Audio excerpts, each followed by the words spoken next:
So Nikhil, in his leadership position, created and was responsible for the 3 days with the highest trading volume. What have you done?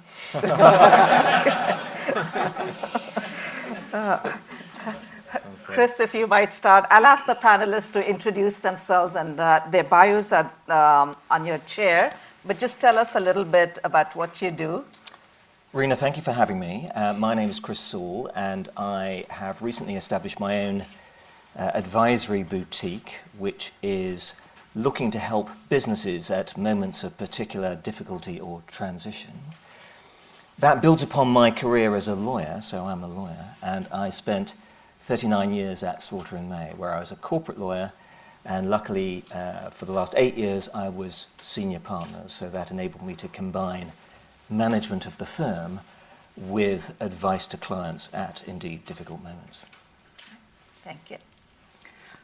So I'm Ben Cohen. I'm the head of the financial markets unit at the Bank for International Settlements in Basel, Switzerland.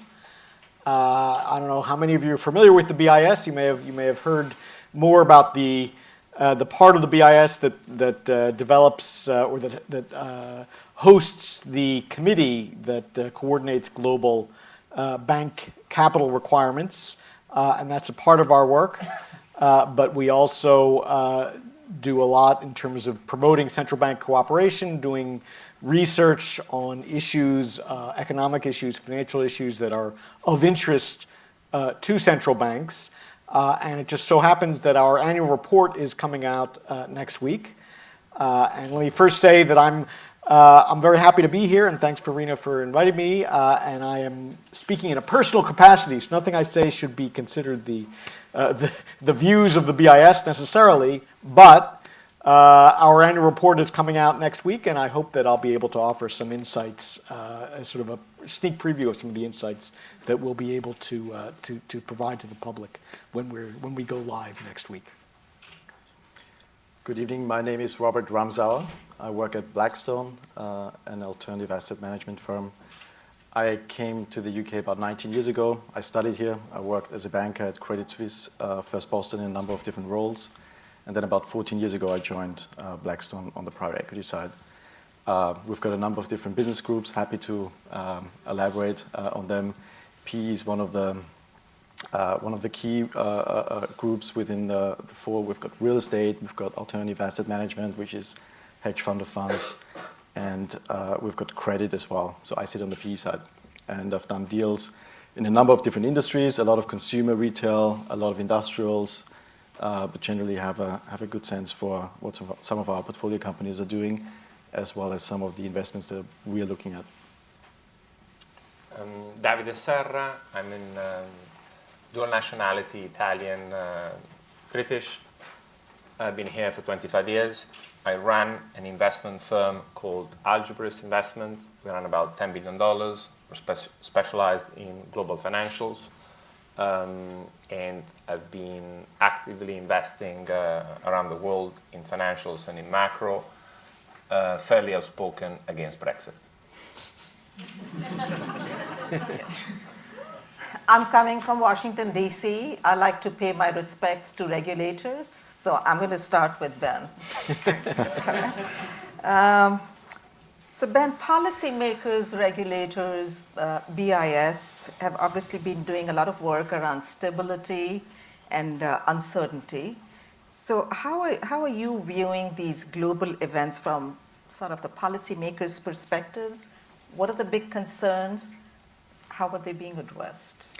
Well, I guess there are some sort of short-term concerns, and then there's some sort of longer-term concerns about the system.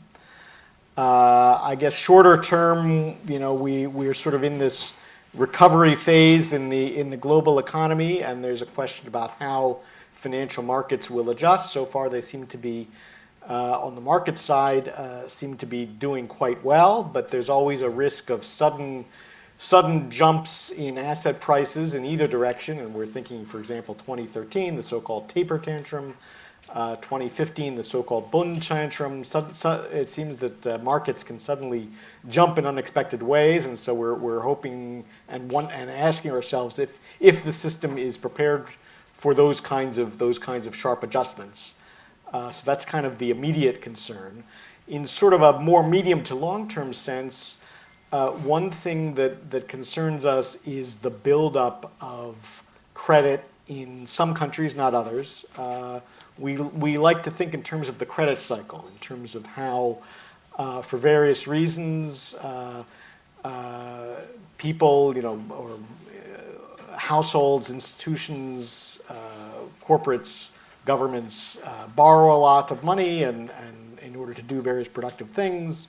And at first, that's very good for the economy, but as the sort of credit builds up, that ends up being a vulnerability, a weakness, and then that has to be followed by a period of deleveraging. There have been these are sort of longer-term cycles than the usual sort of business cycles. In a number of countries, obviously, the crisis of 2007, 2008, 2009 was a breaking point that led to a deleveraging phase. But there are other countries that did not count that as a deleveraging phase and where credit has continued to grow, especially in a number of emerging markets. And they are also at various points in other points of that cycle. And so we're following those very closely. And then finally, I would mention in terms of longer-term issues is the sort of the retreat from globalization, or the possibility of retreat from globalization, and that's something that we're very concerned about. And that the sort of the globalized world has brought a lot of benefits, has lifted billions of people out of poverty, but has also come with costs. And we're a little concerned that as people pay more attention to the costs, in some cases properly, I mean, these are things that have been neglected that need to be addressed.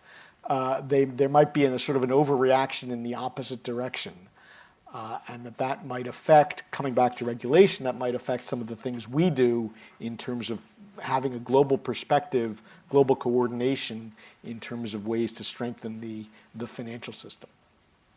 So I'm not going to get into politics, but there have been a lot of regime shifts in different countries, and different policies or deregulation is being proposed. Different countries are at different phases. So in the US, interest rates have been raised recently, slightly, and the expectation is they will continue to be raised slightly, and the Fed is going to bring down the balance sheet. Are countries going to be moving in different directions, and what kind of an impact will that have? Well, I think in terms of monetary policy, in some sense, you want countries to be moving at different speeds because the central banks need to be focused on they're mandated to focus on their economies and providing price stability in their domestic economy. But we do live in a global world, so anything a central bank does, especially the larger ones, is going to have global repercussions. But I think what we've seen over the last 5 or 10 years is a greater understanding by the large central banks that what they do does have a global impact. And for example, there's something like, by our numbers, there's something like $10.5 trillion of U.S. dollar denominated debt of various kinds outside the United States, of which about $3.5 trillion or so is from emerging market issuers. So when the Fed raises rates, that's going to affect the pricing of that debt. That's going to affect everybody who holds that debt, everybody who's exposed to that debt. And so in a sense, the monetary policy decisions of the Fed are going to have a global impact. And I think what we need to do is to try to understand how those impacts play out and to make sure that we are prepared for where these exposures can pop up in the international system. Mm-hmm. So, David, you have followed the financial sector, and especially banks, very closely. What changes are taking place there? How are banks coping with all of this? And what do you see for the future of especially European banks? Yeah, so what concerned me the most is that if you go back in the early century, regulation was done in a more simple way, and often most effectively. So I can give you some example. There's only 6 banks in the last 200 years that never lost money. People don't know that. I actually hired an historian to do that. So for example, Barclays Bank never lost money over the last 200 years. most recently, I think they cheated on the balance sheet because they signed. So the only bank in the world that posts a profit to everyone in credit. We can't say that because it's listed on the LSE. So we have to say that the balance sheet was probably signed. Then you'll have BBV and Santander, two Spanish banks. You'll have HSBC. You'll have the Crédit Agricole Group and BNP Paribas Group. All US banks, including JP Morgan, did lose money in the 29. Now, what, in a way, I've realized, and I'm young, so relatively young, I'm 46. I've studied banks for the last 21 years, and then I went through the last 20 since I was born because I couldn't be bothered before. But what happened is, every time a regulator came and tried to do something smarter, and in reality, the results have always been worse. And the reason is because they overcomplicated it. And as anything in life, when it's too complex, it just doesn't work. So I'll never forget, and I'm often present at the Basel Committee, and Jaime Caruana and all the other guys.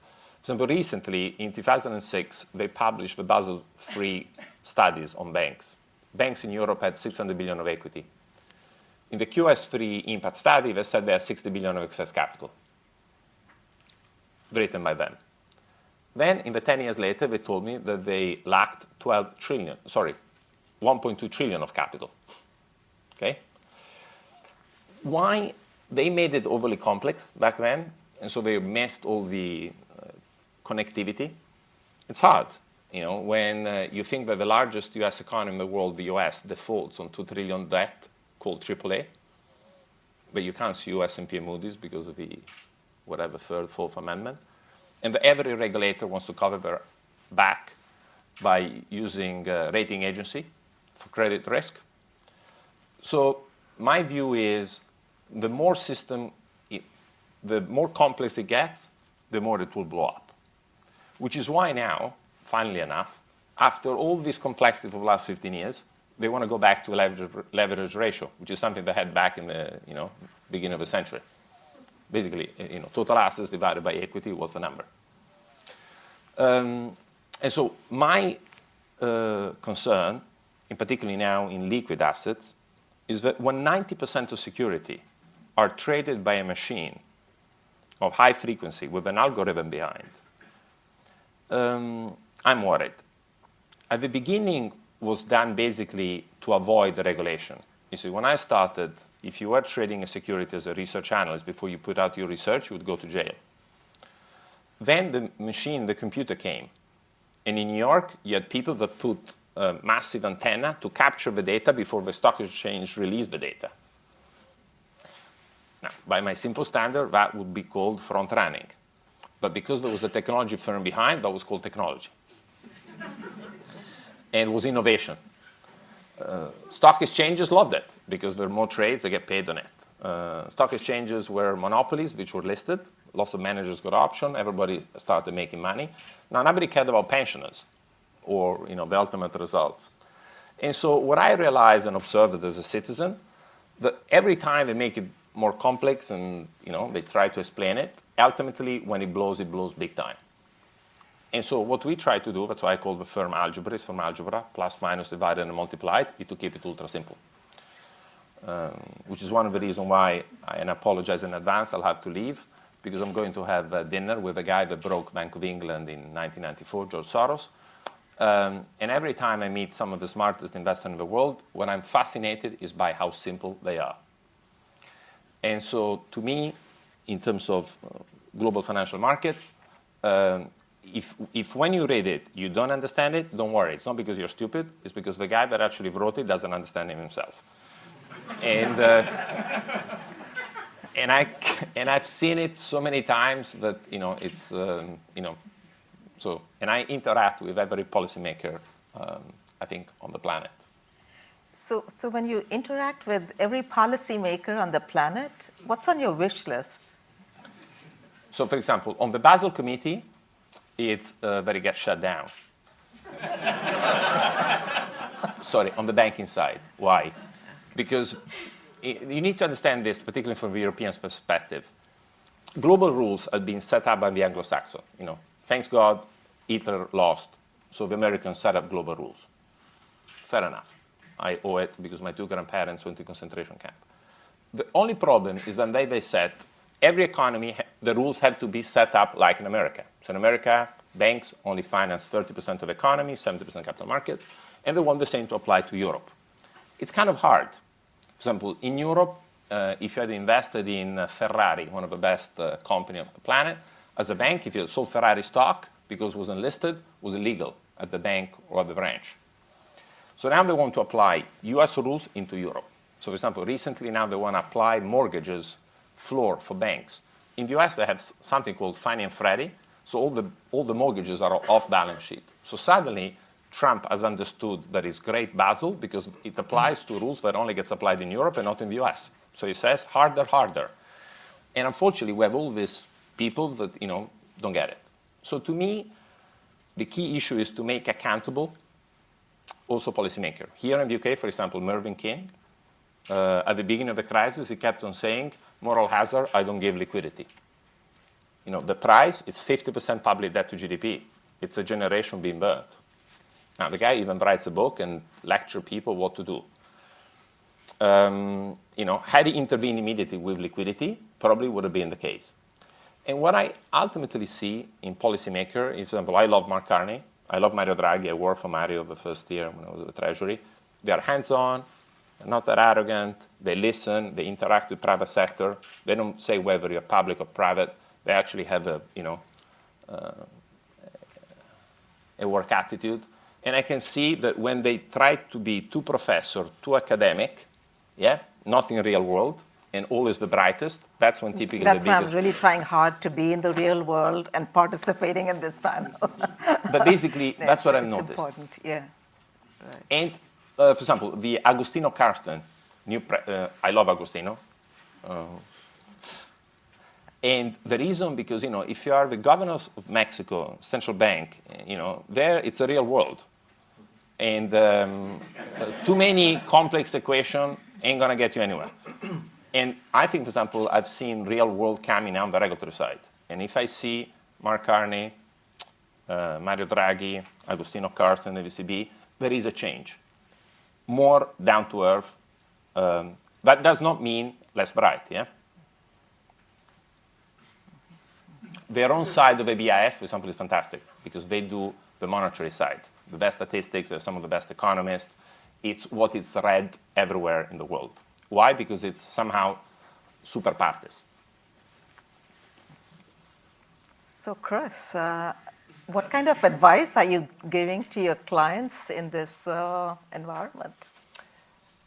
So in this environment, to some clients, you can say there are opportunities here, obviously. So particularly as a result of the exchange rate. So clients who for a long time have been coveting English assets that perhaps bring forth international assets underneath the English company, Unilever will be an example, the exchange rate impact is very positive. So for some offshore clients normally, the exchange rate is a real attraction.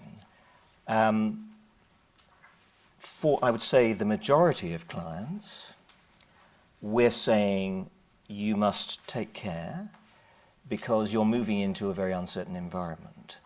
And therefore, you need to plan your contingencies very carefully.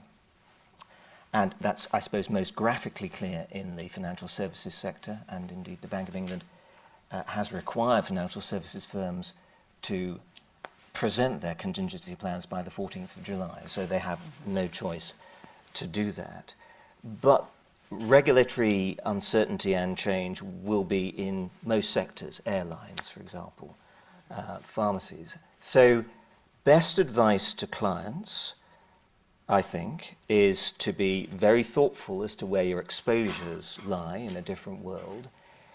Don't do anything brave unless you're very confident that the world will not change in that particular area. Robert, Blackstone is investing. Where are you trying to stay away from? Where are you finding the opportunities? So I'm trying to keep the answer simple because there's obviously there's a lot of answers to that sort of question. In the past, I would say, so one good example let me take a step back. So in terms of why Blackstone, I think, has been doing quite well across asset classes is because of that deregulation that you mentioned before, right? Bank deregulation took a number of business areas out of, frankly, the banking system, and those assets had to go elsewhere, and they went to the alternative side. So in some ways, we're now one of the larger non-bank lenders in the system,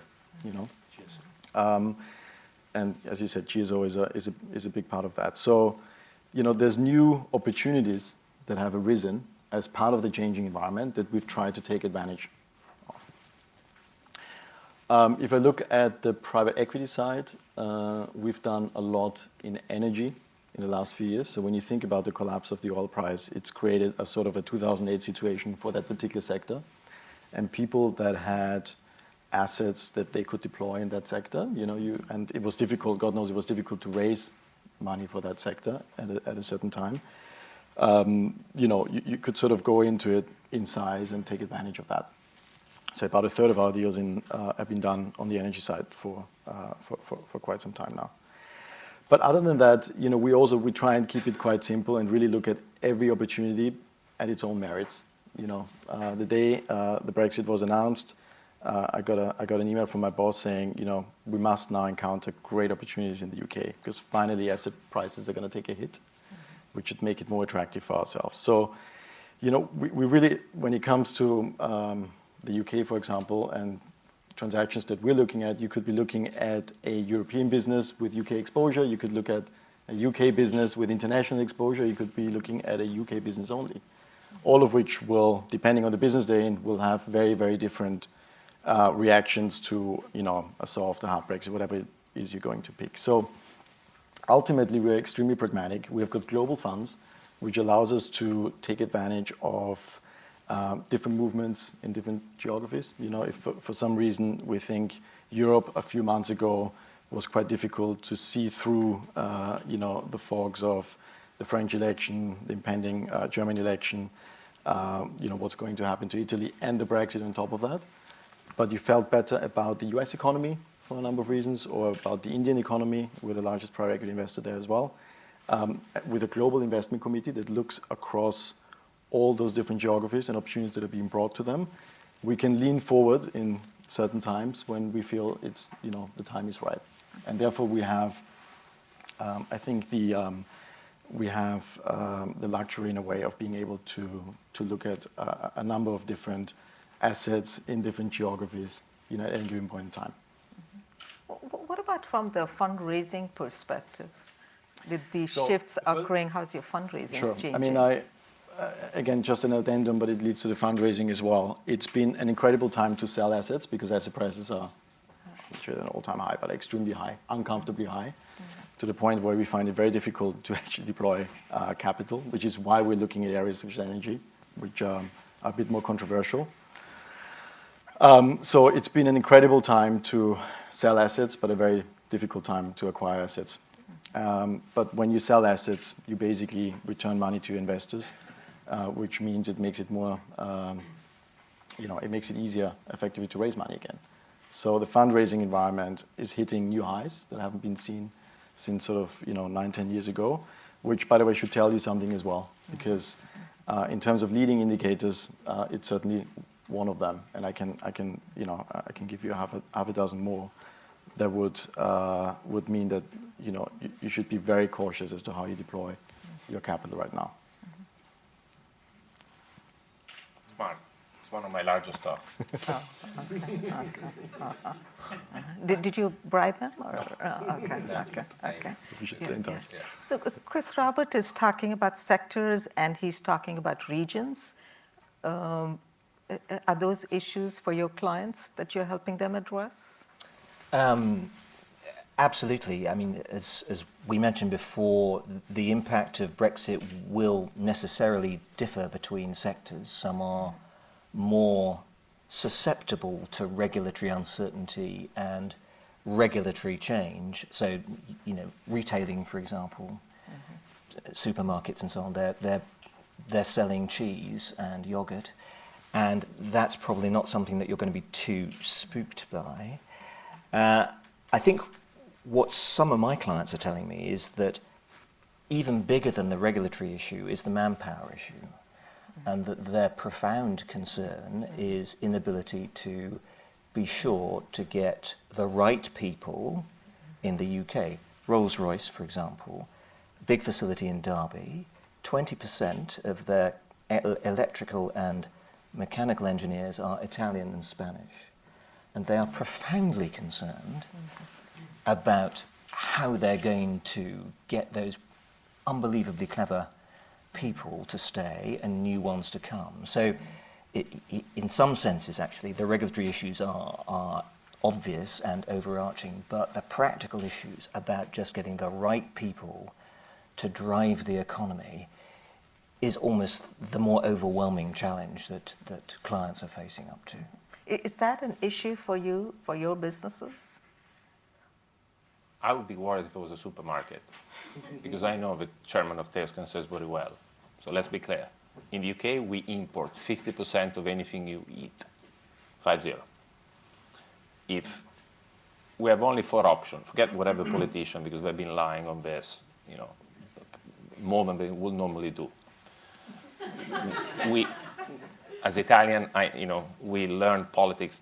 We founded politics 2,000 years ago in Rome. So I'll use my accent to be able to say we were the worst, and what we see here, which is already seen it. Trump makes Berlusconi a statesman, which I thought was not possible, but hey, he has achieved that.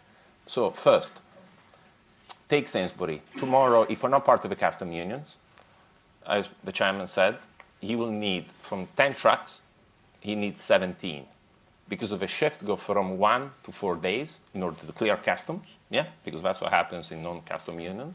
That means that the average food price will probably shoot up X pound effect, which is just a pure translation, simply because you need to have twice trucks, more time, things get rotten, you need more electricity.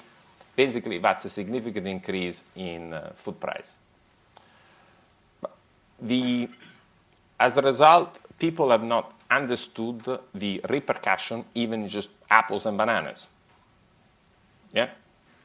Talent, it's obvious, for a simple reason that as a UK economy, we import talent, we import capital, the LSE, but those $9 trillion, 80% of money which ain't ours gets traded, that's capital that we import.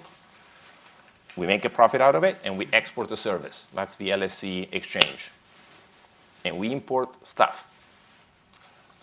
Not only, I'm on the UK Business China Club. Basically, they took 10 entrepreneurs in the UK, 10 in China, government bless, try to increase business together. And they needed someone that wasn't an Oxbridge kid. So this is Davide, do you mind joining? And I joined. The chairman of the China Association of the SMEs, 2.4 million, 70% of people employed, he defined China, in our own meeting, UK, as a door to Europe. He said that without the EU, UK is just a door. What does it mean? That if tomorrow we don't get a deal, there's a 10% tariff on cars. Car manufacturing only makes 8% margin. If you have a 10% tariff, you're loss-making. We are the second largest car producer in Europe. We ain't buying those cars. Those cars are made in the UK by Japanese, German manufacturers to be sold into Europe. So this idea that we can get out of Europe, it's nice in theory. Remember, we don't have a single trade agreement outside the EU. The UK was the worst economy in the OECD. I repeat, the worst economy in the OECD, 1945, 1973. BIS, great statistics.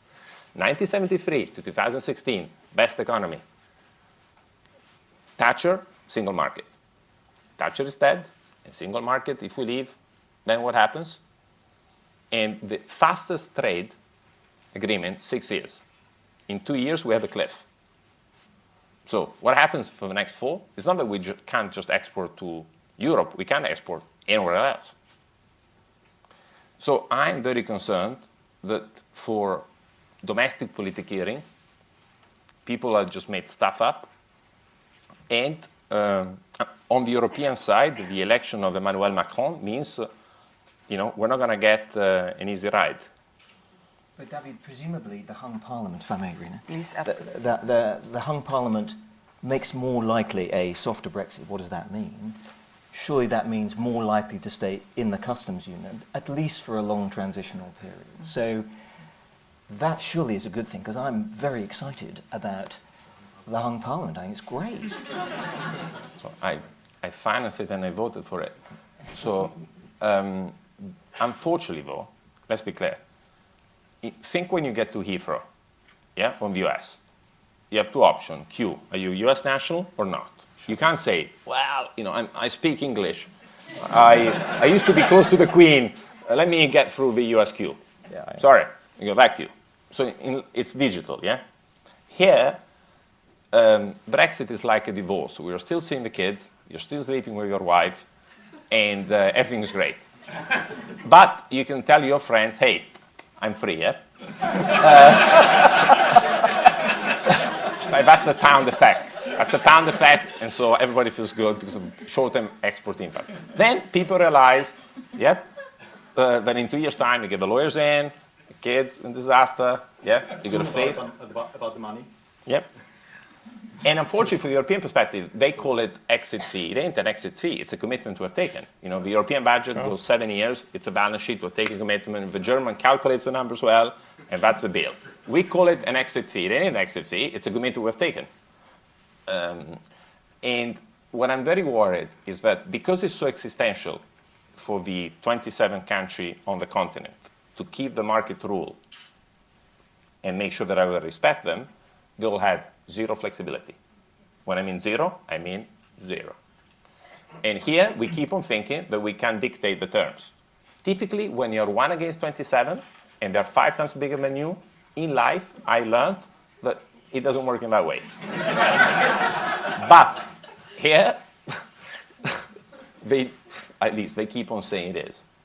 I mean, if you take the divorce further, you know, at some point you've got some common interests, maybe kids, but there's common interests, and so over time you'll find a compromise of some sort. But you know, no one really knows, and I think also from an investment perspective, I don't think anyone's priced in, you know, the possible consequences of a Brexit. Like really nobody, because it could be as rigid as this. And therefore, but I agree with you. I think the Hung Parliament was, you know, a step into a sort of a softer direction, both in terms of how people voted and in terms of how it's going to be interpreted. So the question is now, what do they do with it when they start in a week's time?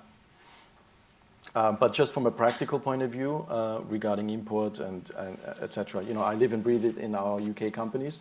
You know, inflation is coming, big times, and that is what it is. And then, you know, that's just on the goods perspective. When you spin this further on the labor perspective, so if immigration is, you know, then labor cost inflation, and that's just, now when it comes to analyzing businesses, it's very complicated, because you could take a UK business that is employing a lot of immigrants, but if it's mostly in London and London continues to bloom for some, you know, you'll have negative and positive consequences, and it's something that is, you have to play and think through in basically in every situation differently. But there's certain trends such as inflation, you know, it's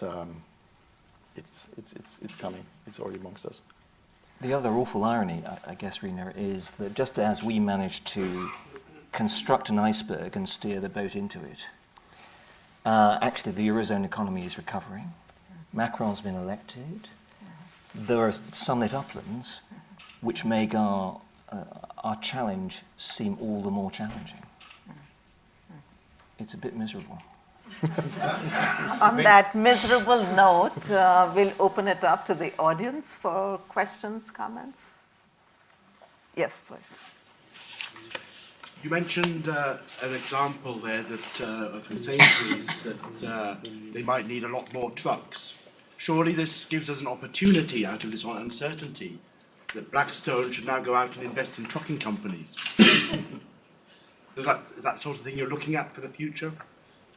The chances out of this uncertainty? Absolutely, we are. But it is, you know, sometimes you look at complex problems, you see, I can see the light at the end of the tunnel.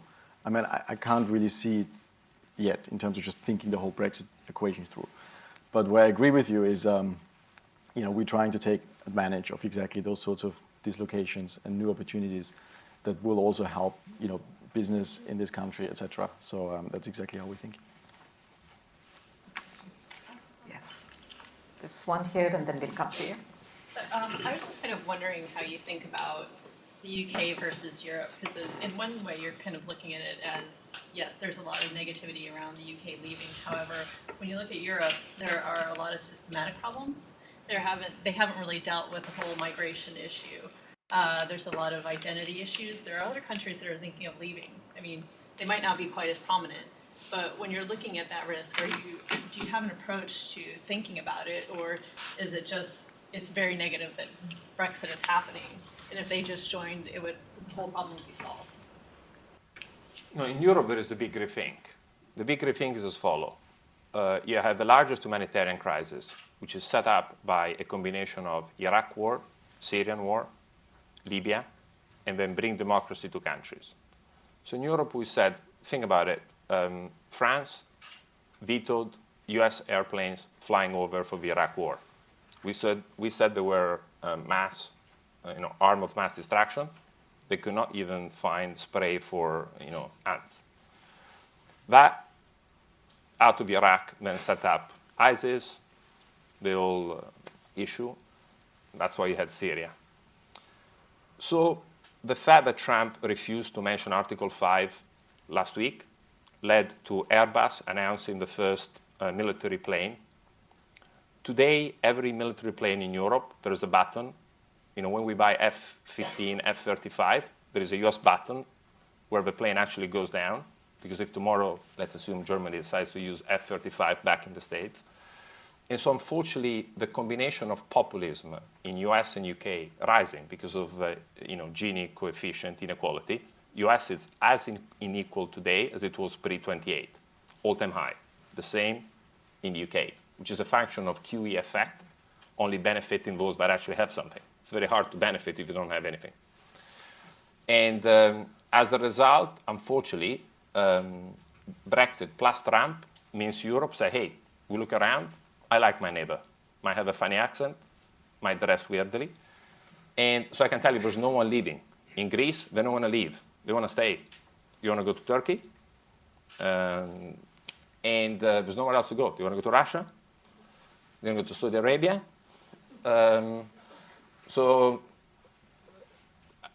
Trump wants to build a wall, so he ain't going there. So Europe is actually going through, in my view, it will be the biggest success for the next 5-10 years. Why? Because we are socially, there is a cohesion here. And remember, how many statements can take 1 million refugees through the country, save people's lives, and have 50% rating approval after 12 years? I grew up defending the US flag. It wasn't easy in Italy because my grandparents were saved by US troops. And my grandmother kept on telling me, even if it's tough, look at that flag and remember, you have two options, the Nazi killing or these guys. I think 70, 80 years of history, it gets undone, basically, by Trump and Brexit. What does it mean? There is a rethink, there is a pause. And this pause, in a way, will, thanks to Macron and Merkel, I know them very well, not very well, I met them, say, 10 times each. Had dinner 5-6 times in a small group, 10-15 people. So no, I don't know them, but at least I can see how they think, and I have a personal feeling. And I can tell you those are leaders. So don't, Le Pen here, in the Anglo-Saxon world, thinks that in Europe there are issues. Every day in America, there are more people being killed by guns that you guys sell to your own, between yourself. There were terrorists in Europe over the last per year. You see? So ultimately, is how many people die. Once I presented on Greece, they told me Greece is a disaster. One guy got killed by accident because a branch took fire. And they went through minus 28% GDP. There's a question over here. Switzerland is not in the European Union at all, but economy and health in Switzerland. Yeah, why do you think in London or UK will be not so like in Switzerland? It's the same, I think, financial state, dimension, city, country? It's different. Switzerland, you have 9 million people. So, Singapore, it's a city. Hong Kong, city-state, 7 million. Switzerland, you're 9. They benefited massively out of Second World War. Yeah? If you go in Switzerland, I'm Italian, so you go to the border, you look at picture what they had pre-1945, and I can tell you didn't want to live in Switzerland, yeah? Then what happened? They basically got rich through the banking system. They were the money laundering of the world, yeah? Every dictator on the planet had money in Switzerland. They took money out of the Nazi with the gold. That's how they built the banking system. Then we were bright in taking brain, that rule of law, 9 million people. Today, all the money is clean, yeah, because Europe told them you can't play that game any longer. So now they need to cooperate. They're small, rich, wealthy, and try to be close. They just did a referendum where they said we don't want immigration, and they're not obeying to it. Europe told them these are the trade deal. They're landlocked. 9 million people, there's 270 million around them.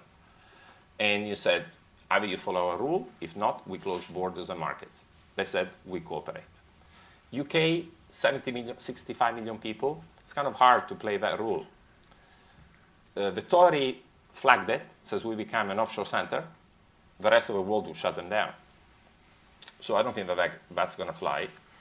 And as a result, I think the Swiss model cannot be replicated. Singapore did. Singapore is the Swiss model, but built on brain and talent. These guys had no fresh water in 1945. They had malaria. And then through brain, and safety, they built today what is the wealthiest country per capita ex-Middle East.